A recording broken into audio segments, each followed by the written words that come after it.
KHAB 17, HSE Global Safety Leader Professional Training Academy. Module 8, HSE Leadership, Site Coordination and Career Preparation. Section 4, Emergency Leadership and Crisis Response. Learning Objective. By the end of this section, learners should be able to support emergency response activities, understand emergency command structures, coordinate evacuations, manage accountability systems, communicate effectively under pressure, and assist leadership teams during incidents in accordance with ISO 45001:2018 Clause 8.2 Emergency Preparedness and Response, NEBOSH IG1, and IOSH Managing Safely Principles. Emergency Leadership and Crisis Response. Emergencies are unique events. Unlike routine work activities, emergencies develop rapidly, create uncertainty, and often place workers under extreme pressure. The true strength of a safety management system is not measured during normal operations. It is measured when something goes wrong. Many organizations invest heavily in procedures, training, and equipment. However, when emergencies occur, people do not automatically become effective leaders. They rely on preparation. They rely on drills. They rely on communication. And they rely on established command structures. This is why emergency preparedness is one of the core requirements of ISO 45001:2018 Clause 8.2. Organizations must not only prepare emergency procedures, they must test them, train personnel, review performance, and continuously improve emergency response capabilities. Today, we will examine how HSE professionals support emergency leadership and crisis response activities. Remember this for your interview. Many HSE assistants and junior safety officers are expected to support emergency drills, coordinate muster points, conduct headcounts, and communicate critical information. Understanding emergency coordination makes you significantly more employable. Emergency chain of command. One of the priorities during any emergency is establishing command and control. Without leadership, confusion develops quickly. Without structure, resources become ineffective. Without accountability, people may take actions that increase risk. For this reason, emergency response organizations establish a chain of command. A chain of command defines who is responsible for what actions during an incident. Every worker should understand the structure before an emergency occurs. Incident commander. At the top of the structure is the incident commander. The incident commander is responsible for overall decision-making, resource allocation, emergency strategy, coordination with management, coordination with external agencies, approval of major response actions. The incident commander does not perform every task personally. Instead, the incident commander directs and coordinates the response. Muster warden. A muster warden is responsible for directing personnel to assembly points, conducting headcounts, verifying accountability, reporting missing persons, monitoring assembly point discipline. Muster wardens play a critical role because accurate accountability information supports emergency decision-making. Communication officer. The communication officer manages information flow. Responsibilities include emergency announcements, communication with emergency services, internal notifications, maintaining communication logs, coordinating official information releases. Accurate information reduces confusion and panic. Emergency response teams. Depending on site requirements, emergency response teams may include fire teams, rescue teams, first aid teams, spill response teams, security personnel. Each group has defined responsibilities. Real site example. During a tank farm fire drill, the incident commander coordinated emergency response while muster wardens accounted for workers and communication officers maintained contact with emergency services. Because responsibilities were clearly assigned, the exercise remained organized and effective. Common mistake. Assuming everyone knows what to do during emergencies. Roles must be defined, trained, and practiced before incidents occur. Evacuation control. Evacuation is one of the most common emergency response actions. However, evacuation involves more than simply leaving a work area. Professional evacuations require coordination. The objective is moving people from danger to safety efficiently and safely. Phase evacuation. Some facilities use phase evacuation procedures. Instead of evacuating everyone simultaneously, specific areas evacuate first based on risk. Benefits include reduced congestion, improved accountability, better emergency access, more effective resource deployment. Phase evacuation is common within large industrial facilities. Route selection.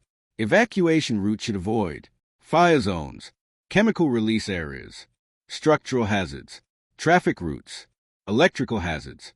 Routes must remain clearly marked and maintained. Emergency routes should never be obstructed. Persons requiring assistance. Emergency planning must consider workers requiring assistance. Examples include injured personnel, temporary mobility restrictions, visitors unfamiliar with the site, persons with disabilities. Emergency arrangements should identify who will assist these individuals during evacuation. Real site example. During an evacuation drill at a petrochemical facility, designated assistance supported a worker using crutches. Because planning had occurred beforehand, evacuation remained orderly and efficient. Common mistake: focusing only on average workers while overlooking special assistance requirements. Emergency planning must consider everyone. Roll call accountability. After evacuation, accountability becomes a next priority. Emergency leaders must determine who is safe, who is missing, who may still be exposed to danger. Without accountability, emergency decisions become difficult. T-card systems. Many organizations use T-card accountability systems. Workers place identification cards into designated boards upon arrival at assembly points. This allows rapid verification of personnel. Other organizations use electronic systems, attendance registers, biometric accountability, digital emergency management software. The system is less important than accuracy. Muster point supervision. Assembly points require supervision. Workers should remain present, avoid unnecessary movement, await instructions, report relevant information. Muster wardens should verify head counts carefully. Rushed accountability creates errors. Missing person protocol. If someone cannot be accounted for, verify attendance records, check work locations, confirm authorization lists, communicate findings to emergency leadership. No assumptions should be made. Emergency responders require accurate information. Real site example. During a refinery emergency drill, one worker was initially reported missing. Further review revealed the worker had signed out earlier in the day. Accurate record prevented unnecessary search operations. Common mistake: assuming missing persons remain on site without verification. Always confirm information before escalation. Media management and rumor control. Modern emergencies generate information rapidly. Unfortunately, they also generate misinformation. Rumors can spread faster than facts. This creates additional challenges during incident management. Designated spokespersons.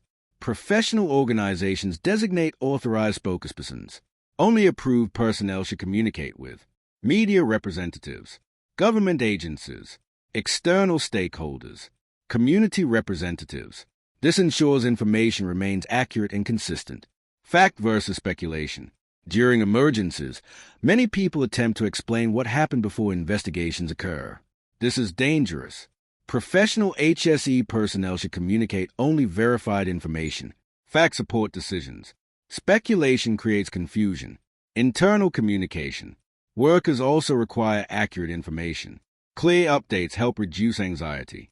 Examples include current situation, protective actions, work restrictions, emergency status updates, expected next steps. Real site example. Following a process upset at a chemical facility, management provided regular factual updates to workers. Because communication remained transparent, rumors were minimized. Common mistake: sharing unverified information. Always verify before communicating. Incident escalation. Not every incident requires the same response level. Organizations establish escalation criteria. Escalation determines when additional resources and notifications become necessary. Escalation triggers. Examples include fatalities, major injuries, significant fires, chemical releases, environmental contamination, structural failures, security threats, business continuity impacts. Once escalation criteria are met, additional response actions begin. Regulatory notifications. Depending on jurisdiction, organizations may be required to notify regulators within specific timeframes. Examples include fatal incidents, dangerous occurrences, major environmental releases, serious occupational illnesses. Notification requirements vary by country. HSE personnel should understand applicable legal obligations. Real site example. A crane collapse triggered immediate escalation due to potential injuries and operational impact. Emergency services, management, and regulatory authorities were notified according to company procedures. Common mistake: delaying escalation while attempting to gather complete information. Early notification often allows faster support. Communication under pressure, SPA technique. Emergencies create stress.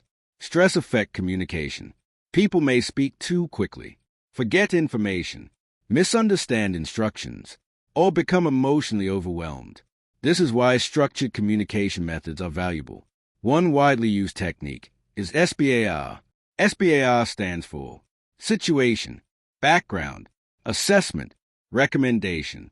Situation: what is happening right now? Example: there is a chemical spill in the loading area. Background: what relevant information should responders know? Example: the spill occurred during transfer operations. Assessment: what is your assessment of the situation? Example: approximately 200 liters released. No injuries reported. Recommendation: what action do you recommend? Example: spill response team required immediately. Real site example. Emergency coordinators frequently use structured communication to ensure critical information remains clear during stressful situations. Common mistake: providing excessive information while omitting critical facts. SBAR helps prioritize information. Practical activity: leading a mock evacuation drill. Emergency announcement: attention all personnel. Attention all personnel. This is an emergency drill. Stop work immediately. Secure equipment if safe to do so. Proceed calmly to your designated assembly point. Do not run. Do not use unauthorized routes. Follow instructions from supervisors and emergency wardens. Crowd control commands. Muster warden. Please remain together. Move behind the accountability line. Ensure your supervisor can see you. Remain available for head count. Do not leave the assembly area. Roll call process. Supervisor. Team Alpha. Workers respond individually. Present. Supervisor verifies attendance. Missing personnel immediately reported to muster warden. Muster warden reports accountability status to incident commander. Debrief questions. How long did evacuation take? Were routes clearly understood? Were alarms recognized? Was accountability accurate? Were communication channels effective? What improvements can be implemented? Quick quiz. Question 1. Why are emergency drills important? Answer: they test emergency procedures, identify weaknesses, and improve preparedness. Explanation: organizations cannot assume emergency plans will work unless they are practiced and evaluated. Question 2.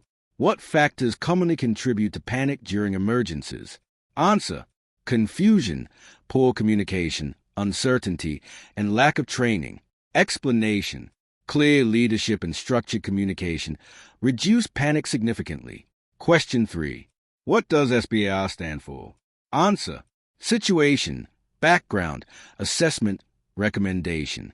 Explanation: SBAR provides a structured communication framework for sharing critical information quickly and accurately.